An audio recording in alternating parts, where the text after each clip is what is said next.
You do realize I do this quite often in photographs. I do this like... All 90s kids who grew up with The Rock decided to practice that. How much, man? How much do you have to practice to do that? It had to be like this, right? You had one has to go down, one has to go up. You couldn't do just one. Can you do both? I can't do both. No, I can only do one. Oh, wait. I want to talk about the people's elbow really quick. Hey everybody, welcome to another smash-in episode of Crossover Event where nerds collide. This week, our guest Varun Duggirala is a man of many talents. He is the content chief at The Glitch and has worked at various media houses like Channel V, etc. over the years. But he's found an early second wind and now is creating a podcast empire, namely with Advertising is Dead and a newly minted show called Useless Information. But today we're all about Varun being a nerd, and he's going to nerd about some stuff that, well, about a person, a man, the legend. Yes, yeah, I'm representing. I'm going to do this. I'm going to like sit up and say, guys, I'm nice. I'm representing the Brahma Bull, as he used to call himself at one point of time. Yeah. So Varun, we're going to be talking about The Rock. I know Jishnu is a huge fan. Because obviously his connection of his early days, a fan of his early stuff goes way further back. So why did you choose The Rock to nerd out about? And just tell us what is your initial kind of thing with this guy? So I've been called a Dwayne Johnson stalker, right? Because it's if you go to my Instagram and you see most search like top searches, always number one or number two. Will be The Rock's Instagram handle. I used to be a huge consumer of wrestling when I was growing up. You know, they would it'll make me sound old, but I used to get those VHS tapes, which would be very weird. So my dad's uncle, who's technically my grand uncle, he used to get these Royal Rumble VHS tapes, and he would watch it at home. So the only reason I would go to his house would be to watch those tapes. So he would have all these wrestling ones, and he'd make us all watch it. I was like, 10, 12, 15. I've seen like Ric Flair, Tatanka, there was Ultimate Warrior. Flippin' love Tatanka. Dude, Ultimate Warrior. Yeah. He was the first like rainbow LGBTQ friendly guy. Because he was the first person flag, I saw wearing tassels, which wasn't my bicycle in the youth. But it's almost become like a bit of an academy, the way social has kind of turned these wrestlers into kind of social media stars as well. It's become like an academy for maybe Hollywood. And I think no one has exemplified that more than The Rock, who has taken obviously the film industry in LA by storm. Why do you think that has happened? So his story is interesting, right? So if you look at it, comes from generations of wrestlers, had his own issues, all that stuff. There's that whole story about $7 and everything else, right? That's one whole thing about. Of course, yeah. $7 Productions. And he talks about mana. Yeah, it's he has he is a case study in how you can build a personal brand. Like it is a case study in how you can do it. But the interesting about Hollywood, so when Dwayne Johnson first moved to Hollywood, he was told by, I think he was represented by CA that time. CA at that point in time, I think still might be was the largest artist management firm. And they said, you need to leave The Rock behind and you need to become Dwayne Johnson. So you need to shed everything that was The Rock. Which I look at his early set of movies, right? He was slightly, I think he was confused. Like, there was that thing where he was he did a Tooth Fairy movie, right? I love all that original kind of that set of movies. Like there was The Game Plan, one of my favorites, The Scorpion King Dos. Worst CG ever. Scorpion King by far. Worst CG ever. By far. There's one movie though which he did, which I really like, which was the sequel to Get Shorty, which was Be Cool, where he plays this really, like, he was one of the best characters in the movie, right? He's this enforcer / bodyguard who wants to be an actor, but it was such a bizarre character and it was so much fun to watch. But that's when he changed agencies. He moved to William Morris, and William Morris said, why the fuck would you not be The Rock? That's what you are. Yeah. And they literally helped him build that persona. And that's when he switched back to, that's why if you realize he went back to wrestling for a bit. He started showing up in wrestling arenas again, all that stuff. That was all part of the plan. Were you into Rock when he was purely just a wrestler before he left and went to Hollywood and then came back? Or so if I had to name my top 3 wrestlers, it would be The Rock, Steve Austin, and Shawn Michaels, right? I think that's the top 3 wrestlers for most people born after 1980. I actually got back into the Rock, G.I. Joe 2. Retaliation. I think Retaliation or Redemption. Retaliation.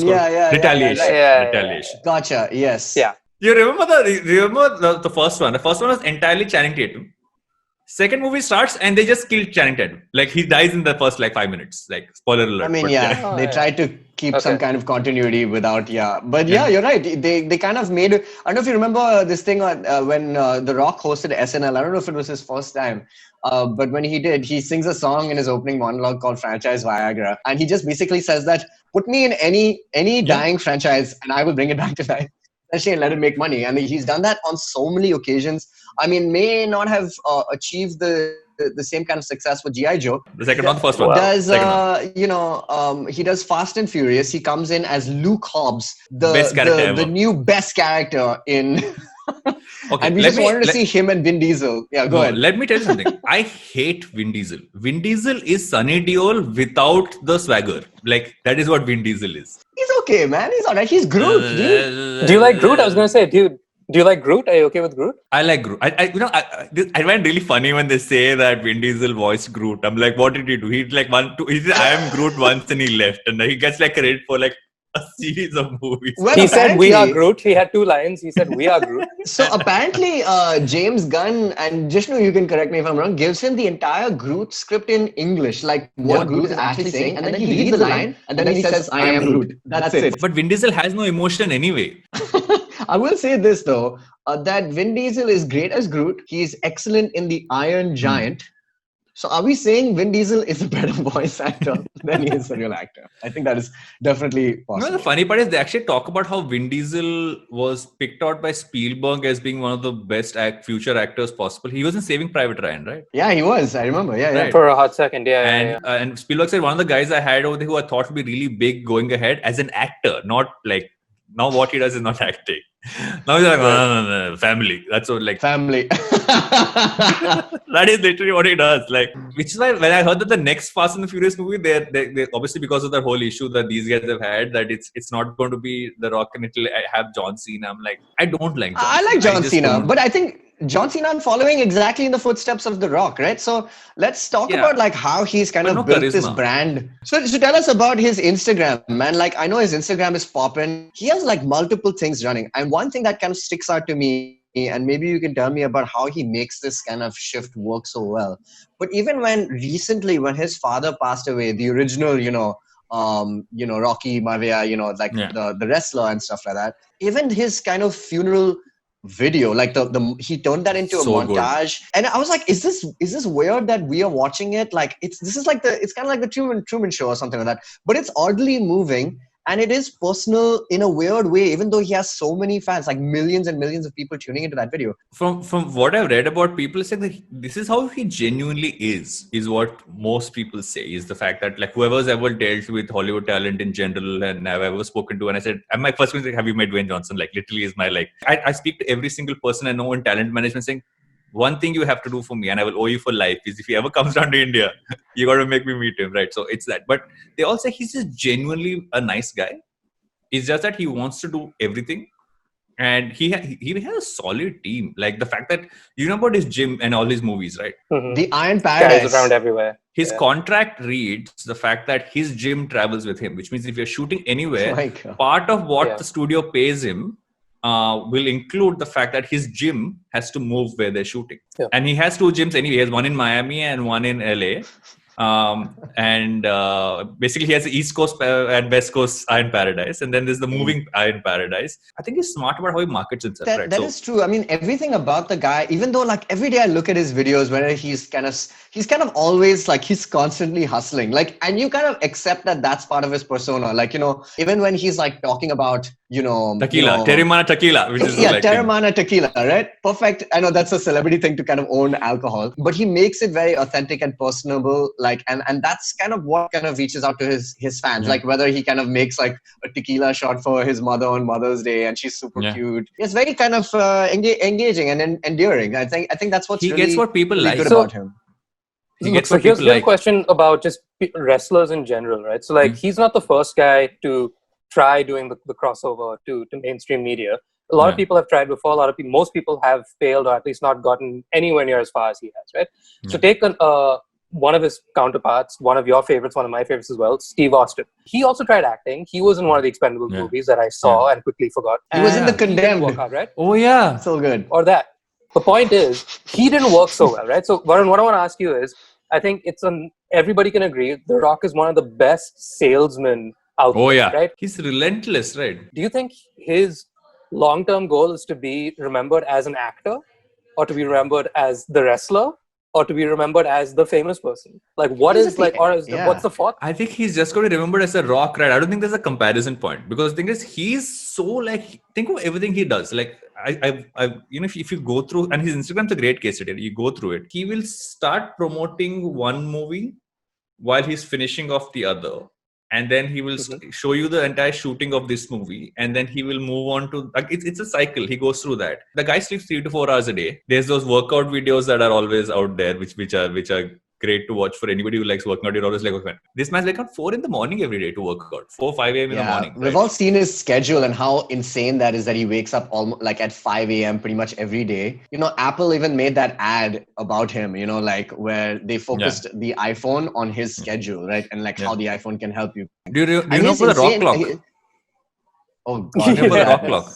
Is it just like an alarm? I think, So when they launched under his Under Armour collection, there was an app they made which is called the Rock Clock, and all your alarm sounds are made by him. One of it is just his dog barking. It's hilarious. It is the funniest thing. Like I deleted it after a while. I don't know, or it got deleted, but it was just generally fun to have. I think I got shouted at a couple of times because suddenly you have Dwayne Johnson speaking at 7 in the morning, and Pooja's like, "You're taking it too far now. You got to stop." He's just like, I think his whole thing is that he's figured a way to make sure you're always likable. So movie does well, doesn't do well, it doesn't even matter. Like Skyscraper didn't do well in the US. Everybody I love panned Skyscraper. I thought it was okay. I mean, like, it's like... Oh no, I don't think it's good. I don't think he's good at serious roles. I think he shouldn't do that serious. Yeah. He's that, like, him and Kevin Hart or him and Ryan Reynolds, he's figured the formula now. You need someone to play off again with. Ensemble, he's great with the ensemble movie. So let's talk about his movies for a second. Yeah, why do you think he's not capable of holding a movie on his own, and that's why he works better as an ensemble cast? Like, or is it just because he likes to work with different types of people? He's building his brand with different audiences. I think the problem, I think also the genre, right? If you think of an action movie with just one lead character, it generally always becomes a lot more serious. And I think that's really what... Yeah, because you have to. I think Skyscraper... Like, I actually didn't mind Rampage either. The Rampage was fun in its own way, except for the final... The climax CG was terrible. Like, I don't even know what that was. Dude, like the gorilla flips The Rock off in Rampage, which I thought was brilliant. So tell me, what do you like about him in his movies, and what makes him great to be part of these casts? I think it's action and fun, right? Think of Hobbs. Like, for me, Hobbs and Shaw is one of my favorite movies in the Fast and Furious franchise because it was genuinely fun. I don't think he takes himself that seriously, which is actually the best part. Like, I think he plays off well, right? He's okay with that. Except if you heard about the contract which they have with the Fast and Furious contract which came out, which basically said that he and Vin Diesel had clauses that the number of punches they would take would be equal. Yeah. It is kind of like oddly, who's counting? Who's counting his punches? In Hobbs and Shaw, the climax of the movie is that they figure out how to beat Brixton, who's played by Idris Elba, is teamwork. They figure that out at the end of the movie, which is like, oh, I'll punch him, and then you punch him, and then we'll win. And that's what they do. And you know what's going to happen, right? Brixton is going to become a good guy in the next movie when they add a new bad guy. But also, if you look at where the next Fast and Furious movie is, that Han's coming back. So he technically didn't kill Han. Han Solo. Not Han Solo. By the way. No. That's his name. It's Han, SEOUL-OH. And it's there as an Easter egg in one of the Fast and Furious movies. That his real name is Han Solo. That's so like lazy. What the fuck are you talking about? I haven't seen any Fast and Furious movie. So Why have you not seen a Fast and Furious movie? Just to, come on, girl. Forget everything before Fast 5. We're going to do it. Watch Fast 5, Fast 6. Dude, it's genuinely entertaining, dude. 7, 8. It's genuinely entertaining. Like, I'm okay. Skip the one with Dwayne Johnson in it. Royal Rumble. Give me a VHS Royal Rumble. I'll watch that instead. I'll happily watch that.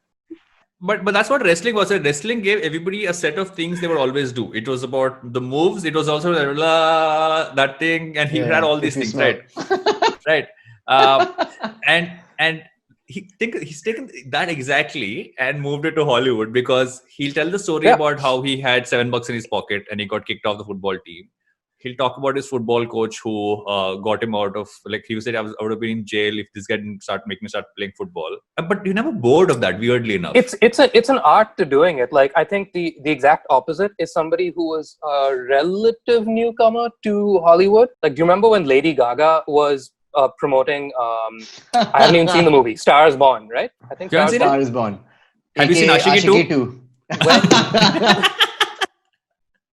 It's actually a good movie. I mean, I actually, like, I made that joke till I saw the movie and I'm like, oh, fair enough. It's a very well made movie. I'm sure the movie is fine. I've not seen it either. Do you remember the gag about how she just kept saying the same line and people caught her out on doing that? And they made a lot of fun of her. But that's the game of selling your movies in Hollywood. Like, you are given pre-approved things that you can and cannot say. And if you're good at it, like The Rock, you do it. And if you're bad at it, like Lady Gaga, you get shat all over. Hey, I just want to put out there that we love Lady Gaga here at Geek Fruit. She's amazing, and she can just don't believe. Just don't believe what she says. As well. Somebody else. I think it's about letting the story go beyond the movie, right? Like, I look forward to as many press tours of Kevin Hart and Dwayne Johnson together as I do their movies. Like, I think that press tour for Central Intelligence was better than the movie. Good. But I would like to see a more sensitive side to him, which is in the movies, like he did in movies like Faster and Snitch. I have a question. Did you like Pain and Gain? Did you guys like Pain and Gain? Yeah. A good Michael Bay film. I mean, it wasn't a good Michael Bay film. Let's be honest. A good Michael Bay film was Bad Boys 2.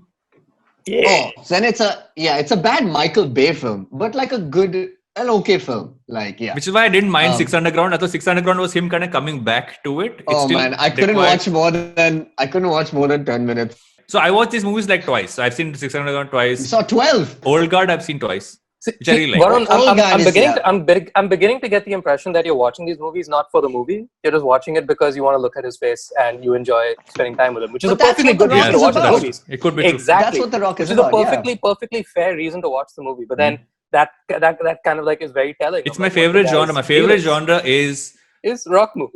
Action movies with humor is my favorite genre. All right, so Dwayne Johnson, a person for all seasons, and just a cool all-around dude, a relatable guy. Been through a divorce, has a kid from another family. It's great. You know, his wife, his first wife is the CEO for his companies. Yeah. And her husband is his fitness trainer. His trainer is married to his first wife. And his first wife's brother is his co-producer in all his movies. Incredible. So it's a very interesting modern family. Like, I don't know how much he's spoken about political things in a kind of like veiled manner, but I think when the time is right, he will go for it. He had a very interesting video he put out when the whole Black Lives Matter thing was going on. It was very interesting. Like, he had this whole long almost like 2-camera speech, which felt very like. He is oddly good at that, right? Like, he's so good at directed camera, just extempore. Yeah, he's amazing. Yeah, so great articulate guy. We love The Rock. This house supports The Rock. All right, cool. Varun, thank you so much for talking about The Rock. But it's time for us to ask you about your opinions on other pop culture things that we love. So Jishnu is going to take it away. And he's going to throw some pop culture titles and franchises and questions at you. And you can give us a succinct but a Varun Duggirala take on some of these things. Jishnu. Tintin v Asterix. Your answer would be? Asterix. Everybody and their mom is. Tell us about why do you think Asterix is? Nobody has said Tintin. Tintin's a lot of fun, right? So I grew up reading both of them around the same time. I'm a huge Haddock fan, not as much a Tintin fan. I think so much more like Tintin for me is too like it's like a very weird comparison, but Tintin for me is like watching a Amir Khan movie, right? It's like little bland in that sense. Love it. Asterix and Obelix for me is watching like an ensemble, cast, random shit happening. It's just more fun. Tinkle Comics, Diamond Comics. I love Diamond Comics, but for some reason I never had too many of them. I couldn't get too many of them from where I come from. So Diamond, very short supply. Tinkle, very easily available. I also famously got rejected by Uncle Pai, who called me racist. What? Yeah, I have a letter from Uncle Pai calling me racist. Tell us this entire story now. So I sent Tinkle, these are the stories called It Happened to Me. Of course. So I sent a story, and the story goes that I'd gone to my, I think my grandaunt, my entire family is in the same place called Kakinada, right, where I'm from. So I go to someone's house, they're vegetarian. I said I want to eat an egg. I don't know, as a difficult kid, I was like, I want to have an egg in a vegetarian's house. So they said, okay, and boil an egg. And so the cook had never boiled an egg. So she said, how do I boil an egg? They said, put an egg in water and wait for it to boil. She took a bowl, a steel patila, put an egg in it in water and left it on a stool and was looking at it, waiting for it to boil. She didn't know it had put in stuff, right? Now, I said that story and I thought it was hilarious. He said it might connotate an almost like upper caste, lower caste kind of connotation, which is why you can't publish it. And I was like 12 or something like that. I'm like, what? Did you just call me racist? Like, but I gotta say, I have it somewhere at home. I'm so glad Uncle Pi was thinking about that shit like way back, dude. That's amazing. It makes sense now. I mean, but it's an innocent story from your end, yeah, of course. But yeah. I can get where he was coming from, but I was like, wow, that's like deep for a 12-year-old to kind of like deal with at that point of time. So I know. Oh my, that is such a good story, though. I love that. All right, Jishnu. All right, Indian superheroes. Do we have a favorite from your Shaktimans, Vyoms, Nagrajas? Doga. Is this Doga's like the coolest guy? I guess he's like a mixture of Daredevil and the Punisher. I think I like Doga because I want to see a Doga movie and I want it done right. I think in my head I'm like, what character? So say a Nagraj, you would still like when you'll figure out how that might be, right? I don't know how they would do a Doga. If Anurag Kashyap had made that movie when he wanted to make it, you never know what it could have been. But I don't know. I mean, it's been like, for me, it was like, which character was great in a visual format, in like a movie or a series. Yeah. And the only one that comes to mind for me is Doga. I think Nagraj would be good because I think snakes have been given a bad rap by the West. There's always an evil kind of connotation to snakes everywhere because they slither and stuff. Yes. But I'd like to see a positive take on snakes. It's 2020. It's called Jani Dushman. We gotta do an episode on Jani Dushman for sure. Jani Dushman is the best movie, man. So many things. We're gonna do this. Okay, if I ever to suggest a movie for you to watch, which will confuse the fuck out of your mind with every single thing that happens in that movie, it is Jani Dushman. I agree. We're gonna do a Let's Watch. We're gonna do it with Jishnu, and we're gonna do it with you, Varun. I'm calling it now. We're gonna watch Jani Dushman together, and we're gonna talk about it. All right, next, Jishnu. Okay. We'll close this off with Disney live action remakes. I love the fact that it looks so real, but what I miss is the expressions. I think what made Lion King for me was, that when that betrayal happens with Scar lets Mufasa go. Spoilers. That face, right? Spoiler. Yeah. If you haven't seen Lion King yet, then you deserve spoilers. So I saw this movie, right, and I was watching, but I realized something. Like I was watching it, and I was with a kid who hasn't seen that before, and she was affected by it, right? But maybe I'm less affected because I've seen like the proper animated version, and it just didn't feel right. I did prefer Jungle Book though. I thought Jungle Book was very interesting. I didn't mind people, that. I think unanimously people agree that unanimously though that the Jungle Book I think was like the least offensive in that regard to like people's memory of it. Like there was something about that movie that like, or maybe also because it was the first one out the gates. I thought Aladdin we liked Aladdin more than we thought we would. My big issue was Lion King. My biggest issue was Lion King. Cool. So, all right. Varun Duggirala says no more Disney remakes, but more Rock movies. Yes. And eventual. Unless they do a remake of what movie? What would you want Dwayne Johnson? One second. You asked me this question about animated character. Would you put a Dwayne Johnson in movie in, right? Yeah. What would you guys think? Which one would be for you? I think Black Adam is such a good fit for him. I mean, if he can add a little bit of hair to his head, but whatever, that's not important. I think he'll just do I think he'll do the ears. I don't think he'll do the hair. He would have been like even like a good Namor or the Submariner from. I was going to say that. I was going to say Namor. Yeah. Yeah, would be also good. I think also it's the ears thing, right? We all just want to see The Rock with elf ears. Yeah. Pointy ears. I think he could be a good. I think he'd be great as He-Man because you'd have to give him a really crappy wig, and that would be the humor in it. Okay, but they would have to do it. Did you like Hercules? On He-Man? Actually, with Kevin Sorbo? No, not Kevin Sorbo, dude. the Hercules movie with Dwayne the Johnson. Hercules No. was such a good ride. I It was blocked so that good. out. I forgot that happened. With who? Which Brett Ratner made it. Brett Ratner, arguably one of the worst directors ever, but He's also cancelled. So, but the movie entertaining as I AF. forgot that movie existed. When that movie so happened. bad. And that fake beard was the worst thing. Like it was like I don't even know what that was. But. I enjoy that everyone tried to put on an accent like an old school kind of like, okay, cool, we're in Greece and stuff, except The Rock. He didn't care. You're like, fuck it, guys. I'm The Rock. You be him and it's fine. And yeah. That's the power. That's the star power, man. It's fine. Yeah, man. All right, Varun, thank you so much, man, for being a crossover event. Guys. What Thanks for calling an entertaining episode, man. For us, you are the people's champion, and we hope to see you on Geek Fruit very soon again. Thanks a lot, Varun. Yeah, we'll do Jani Dushman.